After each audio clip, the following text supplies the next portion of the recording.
Hello friend, कैसे उम्मीद करते अच्छे होंगे। आज हम क्लास 12 का एक टॉपिक लेकर आए हैं जो हर बार एग्ज़ाम में पेपर में आ रहा है। तो इसमें हमें find the shortest distance between the line find out करनी है। शॉर्टेस्ट डिस्टेंस ये 19 और 23 में ईयर्स में हमेशा पूछा जा रहा है। तो हम डिस्टेंस निकालने का एक नियम हमने आपको बताया था कि D इक्वल होता है A2 minus A1 vector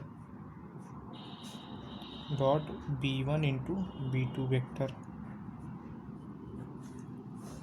mod में होता है B1 इंटू B2 वेक्टर।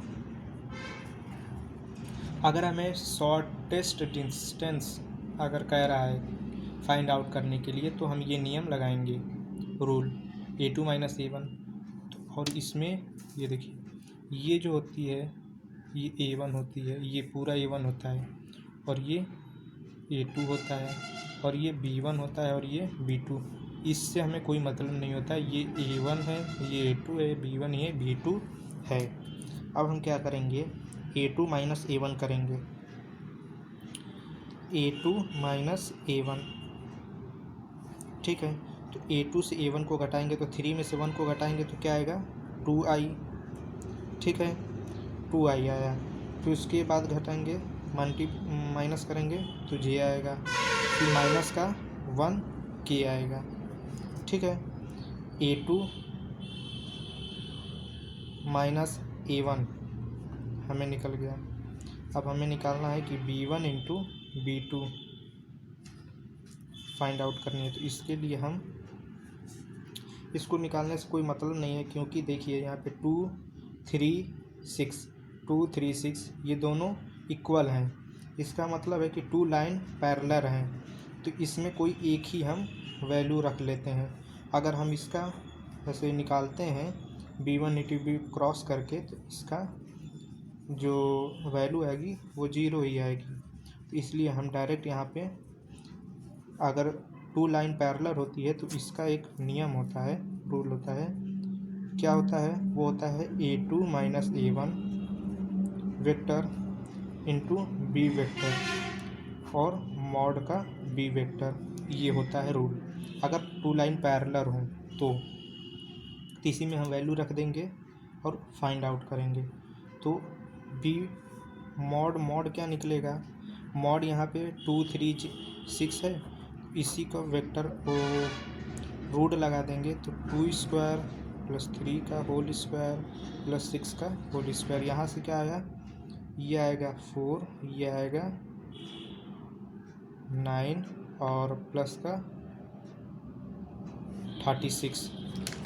अब हम क्या कर देंगे, इसी को क्या हो जाएगा 40 या 49, ये क्या आया 49 आया। अब आगे देखते हैं, इसी में हम इसी को वैल्यू को रख देंगे, देखते हैं। तो फिर यहाँ पे देखिए, हमें A2 minus A1 vector into B vector का भी हमें वैल्यू फाइंड आउट करना है। तो इसके लिए हम क्रॉस वाला नियम लगाएंगे, क्योंकि हमें मॉड B वेक्टर का तो मान निकल ही गया था। अब यहाँ पे पहले हमने वैल्यू निकाल चुके हैं। A2 माइनस A1 का हमें वैल्यू निकला था, नीचे आप देख लीजिएगा। तो वो निकला था पहले 2 3 6, मॉड B का निकला था, B का 2 3 6 और 2 1 माइनस का 1 A2 माइनस A1 का निकला था। इसका क्रॉस कर देंगे तो हमारा वैल्यू क्या आएगा, माइनस का 3 6, i को बाहर रखेंगे, इसका इधर मल्टीप्लाई करेंगे और इसका इधर j, तो माइनस का 2 12, j को बाहर रखेंगे माइनस का, तो ये बंद हो जाएगा, इसका इसमें मल्टीप्लाई और इसका इसमें, प्लस का की 2 माइनस का 6। यहाँ से हमारी वैल्यू आएगी i plus 14j minus 4k, ठीक है। क्योंकि माइनस का है ना, तो माइनस का 4 किया है, ये हमारा ये वैल्यू आया। अब A2 माइनस A1 हमें पता था, क्या हमारा जो नियम था A2 माइनस A1 था इंटू B वेक्टर था। बटे मॉड बी वेक्टर। तो हमें ए टू का मान पता चल गया, बी वेक्टर का मान हमें पता ही है कि 2 3 6 है, और मॉड बी का हमें वैल्यू नीचे निकाला ही है रूट में 4 9। तो आगे क्या करेंगे देखिए, इसी में हम सभी वैल्यू रख देंगे। ए2 मल्टीप्लाई हमने तो कर ही दिया है, ए2 माइनस ए1 का भी हमने मान ये निकाला, तो यहाँ पे ये रख देंगे और अपान में रूट में 4 9 रख देंगे। तो डी इक्वल, तो यहाँ से क्या कर देंगे, माइनस का 9i प्लस का 14j माइनस का 4k, और यहाँ पे हो जाएगा रूट में 4 9। तो जब इसको हम इन दोनों ब्रैकेट के अंदर रखेंगे तो यहाँ से i और j k हट जाएगा। तो यहाँ से हम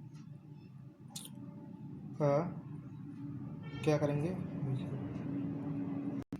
तो अब क्या करेंगे कि ये जो मॉड में लगा है, तो मॉड में जब लगा होता है तो इसमें भी रूट लगता है। तो इसमें जब हम रूट लगाएंगे तो 9 का क्या हो जाएगा 81, 14 का हो जाएगा कितना 196, और इसका 16 हो जाएगा। तो हमारी पूरी वैल्यू आ जाएगी 293, ठीक है, रूट में, और ये रूट में आएगा हमारा 4 9, पर हमारा आंसर आएगा 293/7। ये हमारा आंसर होगा। वीडियो अच्छा लगे तो प्लीज़ लाइक करना, चैनल को सब्सक्राइब करना। धन्यवाद।